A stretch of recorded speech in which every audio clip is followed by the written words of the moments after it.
everybody to the Culturalist podcast. My name is Pam Ross. I am the Culturalist, and as always, I thank you so much for joining me, giving us a little bit of your time as we talk about what's happening in today's culture. As always, well, as usual, joining me today is my content curator, Dion Cobb. Cobb, the content curator. How you doing, Cobb? I'm doing great, thanks. It's a beautiful day. The beach is always calling my name, and I heard it and answered it today. You spend more time at the beach than any black person I know. Can I just say that? So not true. I love it. I'm so jealous. Like, every time I call you, it's like, Cobb, where you at? I'm at the beach. Dion, where are you? I'm at the beach. Like, today, I was in church, and you were? In church at the beach. You were at the beach. But hey, I'm not mad at you because summer does not last always. And you know, I love summertime, so that's my favorite time of year, so I don't blame you. Hey, today we're going to talk to one of my super fun friends. This lady is probably one of the most authentic, honest people I know. And we love each other because she says the same thing about me. And our topic today is the black community and mental health. What? I don't know any crazy black people.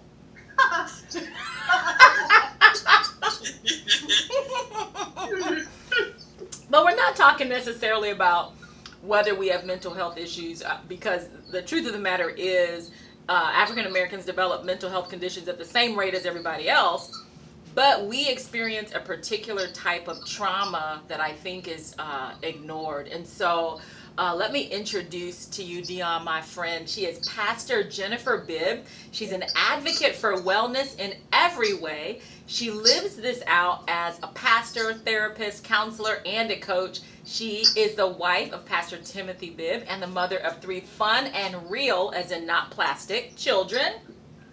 You know, sometimes pastors' kids can become plastic, but hers are real people. She's also passionate about justice and bringing the Christian perspective and workable solutions to our culture. She's the co-author of 100 Facts That Every Black Youth Should Know. You can find out more about Jennifer at NicoleOliver.com. We're going to drop her website in the show notes. But for now, please welcome Pastor Jennifer Bibbs. Yay! Welcome. Thank you so much. That's such a great intro for me. I really appreciate it. And I do love Dr. Pam. She's my favorite. Thank you. I appreciate you being on here. You know, you've made a lot of statements just in our having conversations, Jen. And the reason why I wanted you to come on and record a conversation with us is because I felt like, man, more than one person needs to hear this. And we need to be aware of, like I said earlier, it's not that black folks or African American people develop mental illness at a rate that's any different than any other ethnicity, but it's that we have additional factors that contribute to stressors. And so I wanted you to talk to us a little bit about that, but then also talk about the fact that there really is kind of a stigma, don't you think, of people that look like me getting their health care when it comes to their mental and emotional health. What do you say? Absolutely. I was talking actually recently to a therapist friend of mine, and we were talking that we believe this is actually the first generation of Black Americans that can take care of our mental health. Wow. I don't think that we've ever lived in a time where what we were going through physically, emotionally, and emotionally. So mentally and emotionally, because I think I said emotionally twice. Mm-hmm. There has never been a time that we believe Black people have been able to care about their emotional and mental health before now. There's never been a push for it. There's never been a care for it. So we think, and we were talking that, this is the first time that we think that Black people can worry about what's going on with them emotionally and mentally. And so the stigma ties to come from a generation who never anybody in their head, in their life, in their mind saying, hey, what you're going through with your emotions matter. What you're going through with your heart matters. You know what's interesting? The idea of this is the first generation that has, I think, two things. Number one, we have the resources to care, we have the encouragement to care, and the permission to say, let's get this checked out. Because previously we were all about survival. Correct. It was just keep your physical self alive. Correct. Yeah, and now where people start talking about it and it becomes controversial. Right, and we don't have, and you just don't have history where anybody is like, yo, what you're going through emotionally will affect you. What you're going through mentally will affect you spiritually. I don't think we ever had we just don't have the history to do it. So if your grandmother, if your uncle, if you go far enough back and you realize that no one has ever gone to therapy for anything, well, then you don't think it's a thing that you need that matters to you. Well, I think in the church it was always, you don't need therapy, you just need Jesus. I think people sold that for so long. It's like, nah, most of y'all should have had therapy. Jesus doesn't need therapy. Right, and I think that if we look at therapy the same way we look at going to the doctor for a well check, it would totally take away some of the stigma of, if you twist your ankle, you're gonna go to the doctor because you're tired of your ankle throbbing. You want a little X-ray here and there, maybe to see if it's broken or more than twisted, and nobody's gonna look at you and be like, you just need to pray over that ankle. Oh, you're right about that. Nobody's going to look at you and say, where's your faith? I mean, unless they're really kooky. Where's your faith? What do you mean you're going to get your ankle looked at? Yeah, very true. Very true. I think we've been using church as therapy. Absolutely. I think we've been using a praise break. A praise break is not your therapy. A praise break is not mental health. No. You can run, shout. No, a deliverance is not mental health. No. Never. So you can have a great cathartic release and cry, and I love all of that. I do all of that. But at the end of the day, it's not a mental health check, and it doesn't necessarily reverse your trauma. No. Ooh, Lord. My husband, he always talks about how you're a mind, body, and soul. And he's like, where your soul is, that's the seat of your decision. And so then if at your praise break, you haven't addressed the seat of your decisions, praise break, and then you're going to go right back to the soul problems that you have that make you make your decisions. Yeah.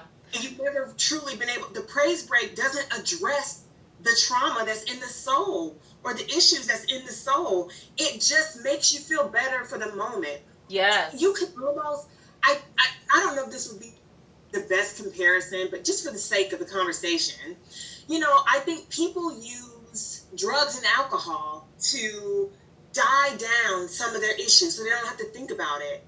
And I think we irresponsibly use praise breaks in that same manner. Like, I do not have to think about the abuse that I'm about to face at home. If I could just have a good shout. Yes. And release all that pressure.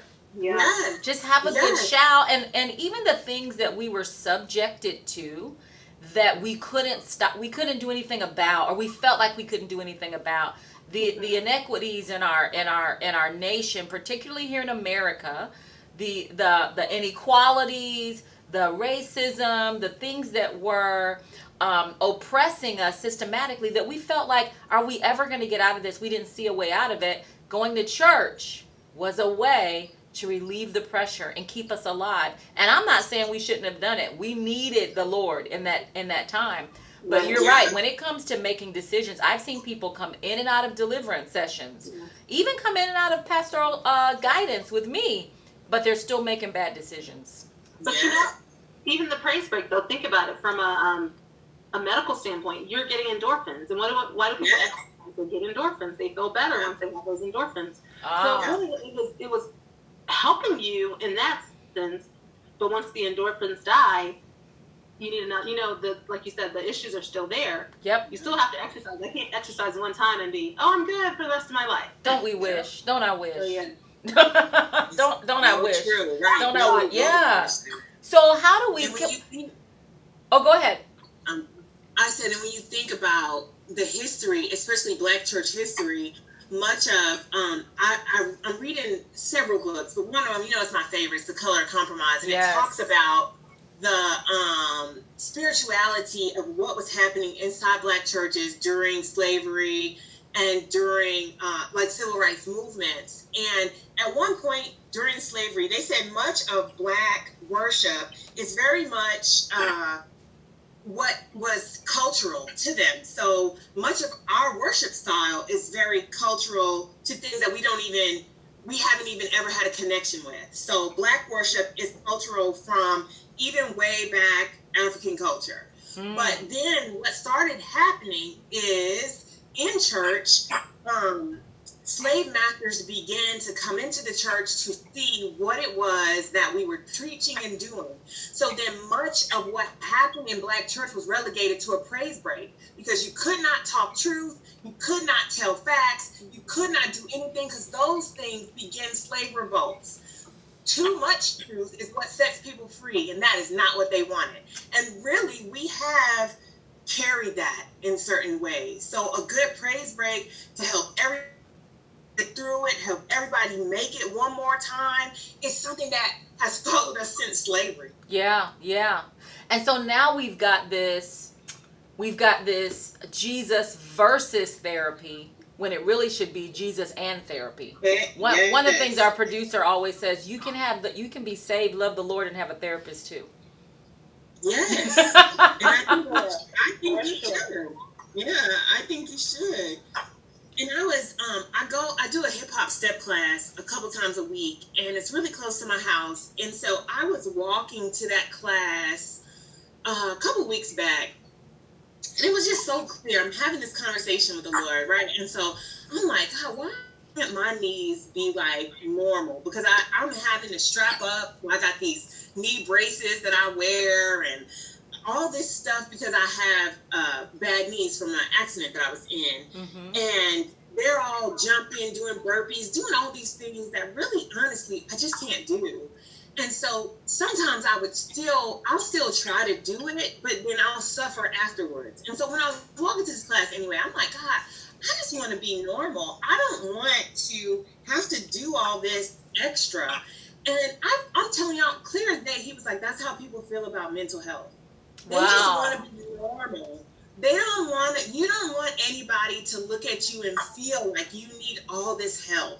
And it was like, oh. So when I'm thinking about how to help people, it's like I baby these knees in a way. I care about what they're going to be 10 years from now. And I think if we could get our minds and do the same thing and care for ourselves, mm-hmm. It's almost along the same lines. Like, what am I digesting mentally? What am I doing to myself? And I think if you begin to care internally and emotionally for yourself, you could take the stigma away from having a therapist. I have one, and I work. As soon as I started my job, I got a therapist. Wow. Why is that though?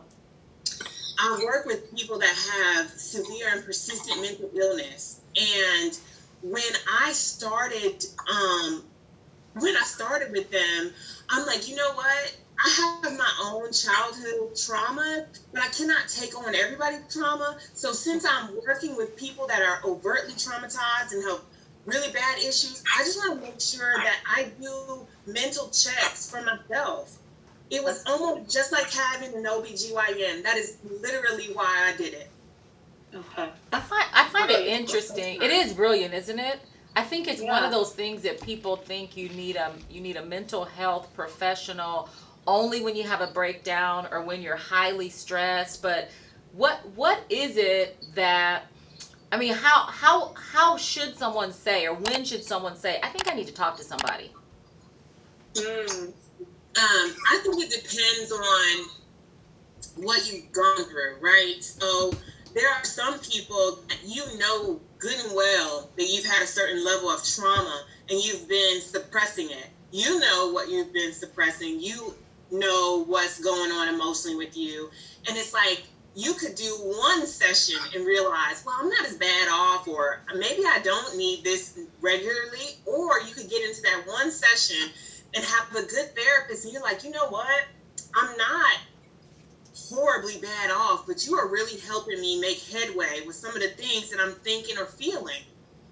And I think the only person that ultimately knows that is the individual. So hopefully I've answered the question, which is, I think the same way that we would go to a primary care physician, the same way that we would go to a hairdresser, really, Yep. the same way that we go to get our nails done, because you look at your nails or your hair or your body overall, and you're like, man, I need to just, I want it to look good. I want to take care of myself. I need to know where my cholesterol levels are. And I think if we would look emotionally like that, man, I just need to look, I need to make sure that I'm thinking well. I need to make sure that I'm not the only one out here with these emotions or these thoughts.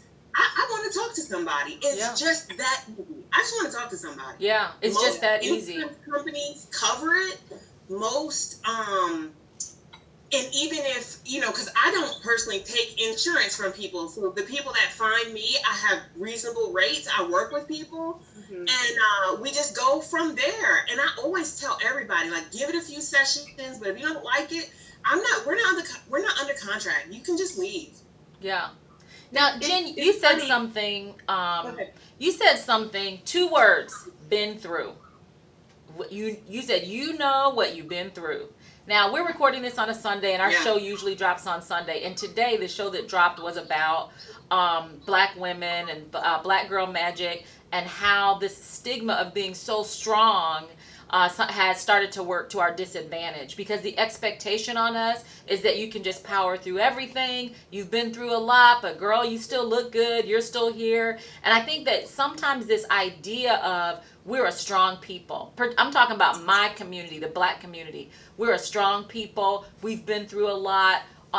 We're still going through a lot. But do you think that even with that mentality, you hesitate to identify that because you've been through a lot, you probably need to talk to somebody, because it's probably affecting your emotions and your decisions? Yes. I think that we carry this strength like it's a badge of honor, when it's like no one is asking you to be so strong that you can't even care for yourself, because actually that's not strength, it's weakness. Wow. And it's like, how so? Because if you cannot identify what's going on with you to deal with you, the strongest person in the room for everybody else, but you're not strong for yourself, that identifies deep insecurities or deep issues that you don't even look within. The book, Healing Toxic Emotions, does now this show for moms, and if you deal with a lot of women, it's like the first person in your circle has to be you. But if you take from yourself and give to everybody else, there is a weakness there. You won't be able to last as long as you should be able to, because you've denied yourself and ignored yourself. And no one was asked ultimately to do that. How many moms do we know, like, pride themselves? Like, I do everything for my kid. I'm the last one to eat. And I get it. Like, as moms, we do those things. But at the end of the day, I look at so many moms and I'm like, okay, well, what do you like? Yeah. What makes you feel good?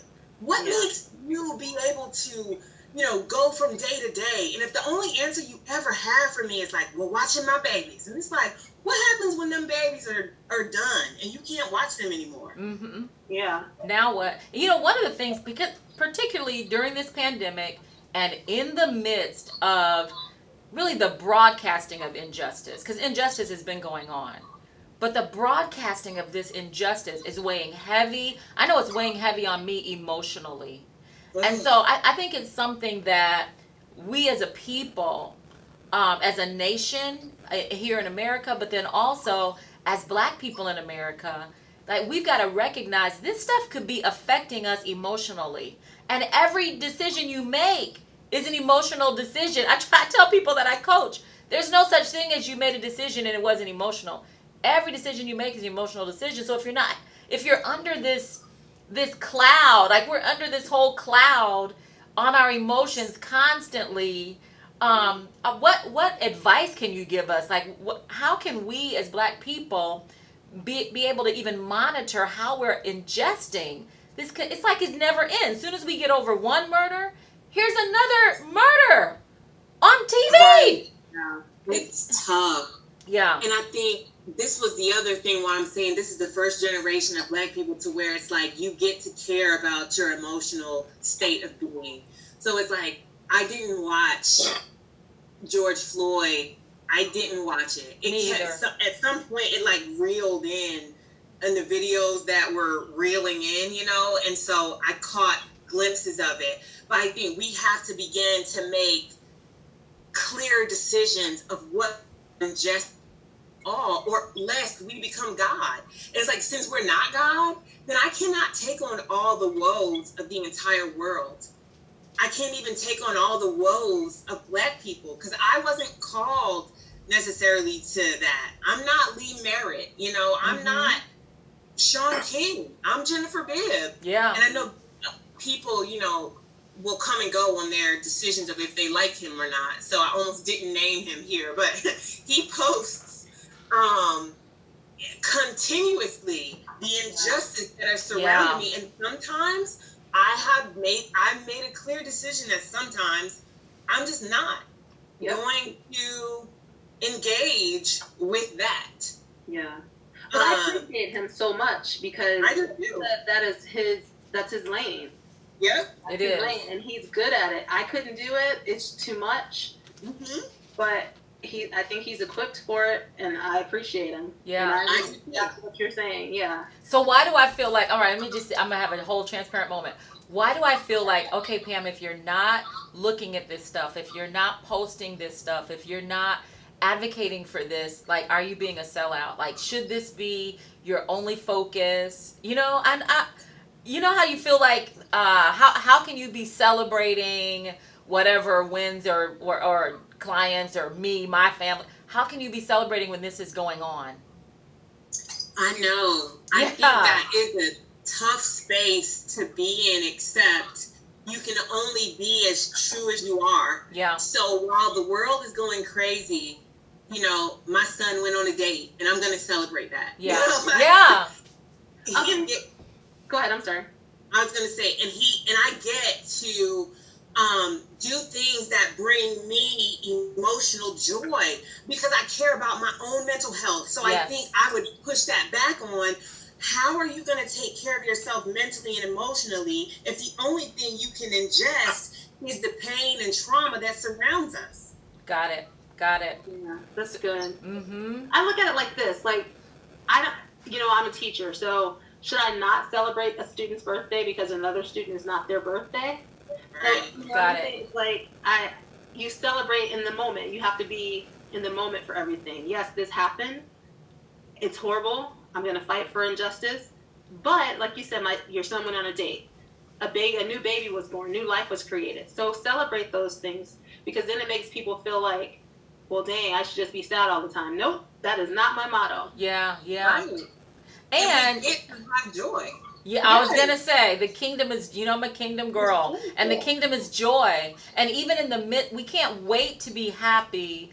We can't wait until all this is over in order to be happy. So we can still fight for justice, advocate for justice, and at the same time, do things that bring you joy. When you feel like this thing is starting to affect my emotions and my attitude, then you've got to turn it off. Yeah. Yeah, you got to turn it off. You have to know that it's okay to turn it off. Like, racism is going to be here till we all die. Yep. Yeah. And because of that, I'm going to do my best to be the best that I can be as a Black woman, knowing that at whatever turn it's ready to turn, that racism is going to be there, but I'm still going to be Jennifer Bibbs. Yeah. And no one, not in their racist states, not in their whatever, gets to stop me. Right. They just don't. Yeah, so it's really a matter of, it's a matter of not surrendering your power, not surrendering your life, not surrendering your reality, who you really are. Yeah. I love it. So what do you think is the number one stigma? How can we overcome it? that the only reason that you need the number one stigma about mental health? Yes, ma'am. I would say the number one stigma about mental health is that only crazy people need a therapist. Oh man, and I did say that, didn't I? I was like, I don't know any crazy people. Yeah. And I would almost kick that back and say, all right, well, what dictates crazy? Hello. I was gonna say all a little. Yeah. And I think that too many times there's so many of us that even pride ourselves as being a little cray. You know, so you better be a little if you're gonna survive. Right. You crazy. You know I'll do this. And like, no, you shouldn't. Yeah. And so I would say that would be the biggest stigma, that the only way that you need, only crazy people need therapy, or that another one is saved people don't need therapy. Oh my. So between those two, I would say the only way that you can overcome a thing is to do it.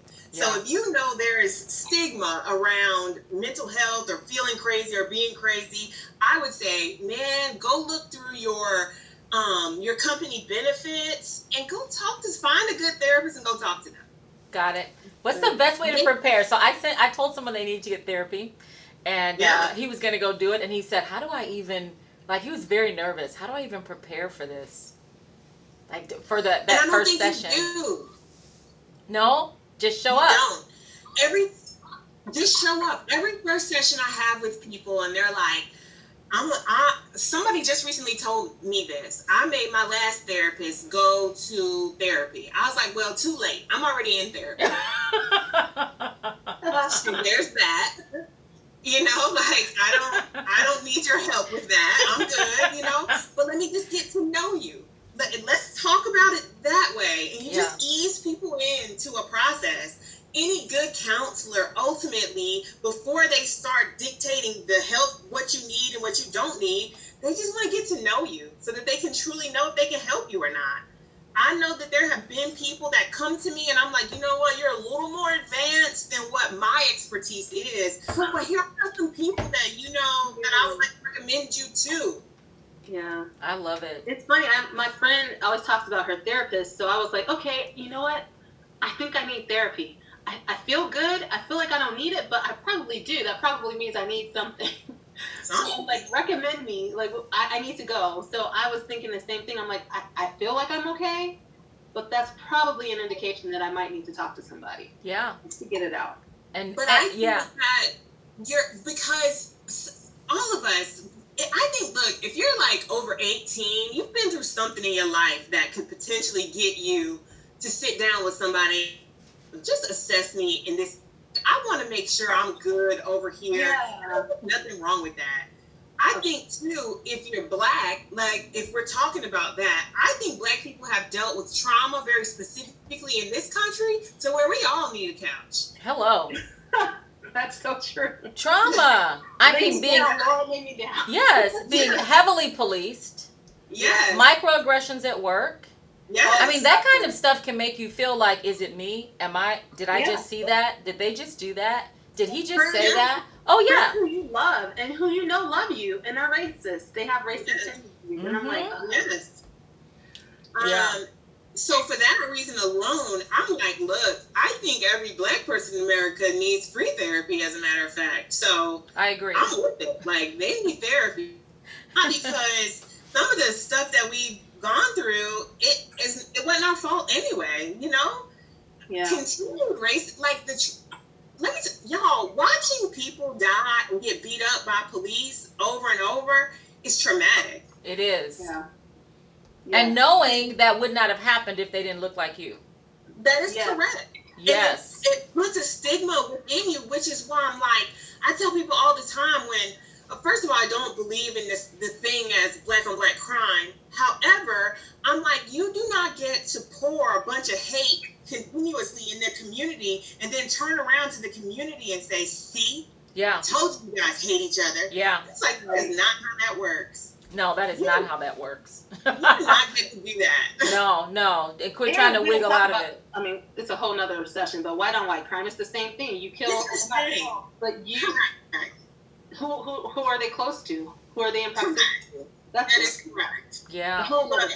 But Inner city or gang crime, however people look at it and want to call it, it's like you don't get to put people in their most dire situations and pour hate upon hate and poverty upon poverty, and then turn around and be like, see? Yeah. mm-hmm.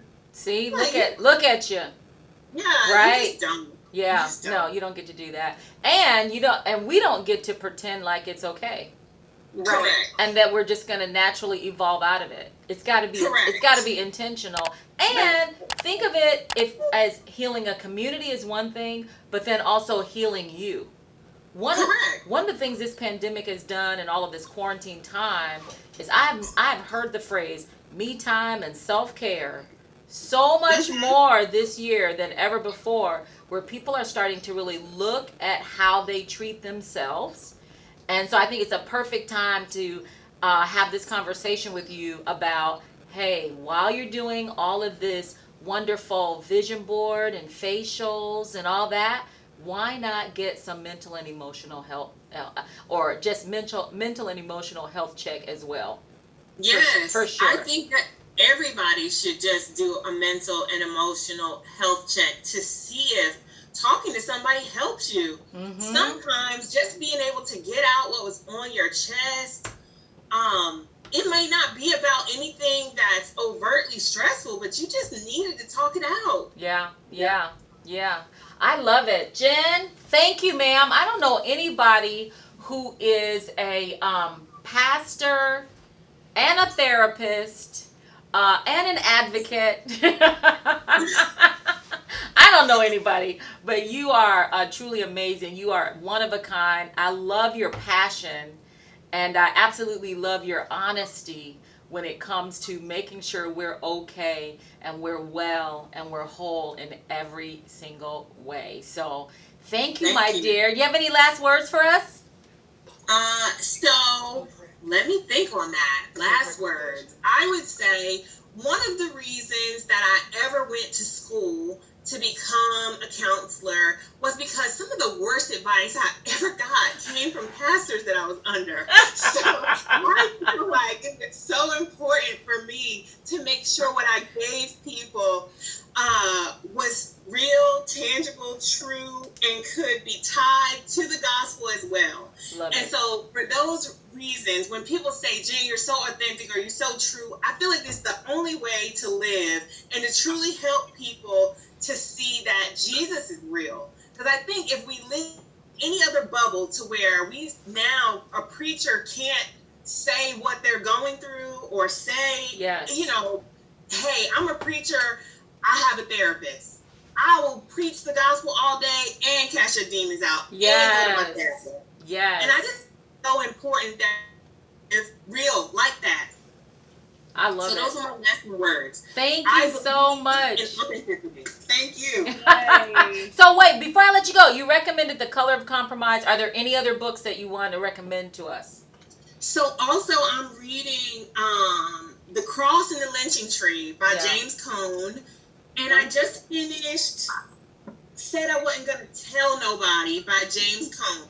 Wow. Which James Cone is the first recognized Black theologian in America, and he's amazing. The Color of Compromise, it is this is my second read, and I'm taking a group through it now, and it's just there are certain moments when you're gonna need to stop and catch your breath.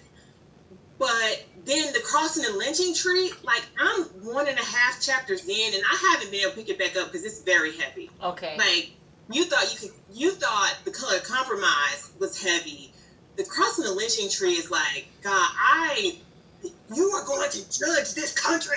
You have to pull it all the way out and so, be right now. Yeah, get your therapist first before you read that one. I'm not emotionally ready for this.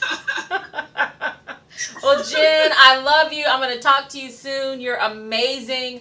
All the best to you. Thank you so much for joining us. Thank you. I love you too. Alrighty. Thank you. Bye, guys. Bye, hey, thanks for joining us for the Culturalist podcast. I'm Pam Ross, and we are having some great conversations about what's happening in our culture. You just listened to a fantastic conversation with my dear friend, Pastor Jennifer Bibbs. You can get more information about her at NicoleOliver.com. Bye-bye.